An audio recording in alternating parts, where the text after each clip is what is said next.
Parfois, on ne dit pas qu'on est jaloux ou jalouse. On ne crie pas, on ne s'énerve pas. Mais ça se voit. Dans les regards, dans les silences, dans les petits gestes qui trahissent un cœur inquiet. Aujourd'hui, j'aimerais t'aider à y voir plus clair.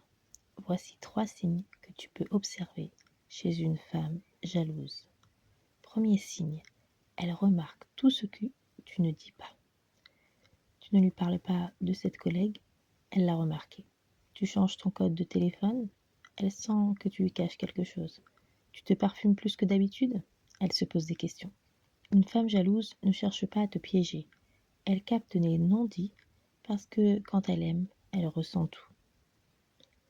Deuxième signe, elle critique les autres femmes sans en avoir l'air.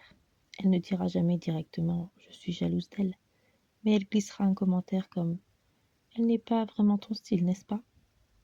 C'est sa façon de marquer son territoire, avec douceur, mais avec intensité. Elle devient, troisième signe, elle devient plus présente, plus disponible, presque trop. Elle envoie plus de messages, elle veut savoir où tu es. Elle n'est pas dans le contrôle, elle est dans la peur de perdre sa place. Et dans ce besoin de reconfirmer qu'elle compte, qu'elle est unique à tes yeux. La jalousie n'est pas un défaut, c'est une peur. La peur de ne plus être choisie, la peur de perdre la personne qu'on aime. Et derrière cette peur, il y a souvent un besoin d'être rassuré, reconnu, aimé profondément.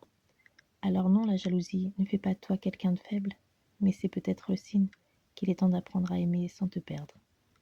Aimer sans te perdre, ça signifie ne pas s'effacer pour l'autre, ne pas se laisser submerger par ses peurs au point d'en devenir méfiante, contrôlante ou dépendante, ne pas confondre amour et possession, continuer à exister en tant que personne sans tout rapporter à l'autre.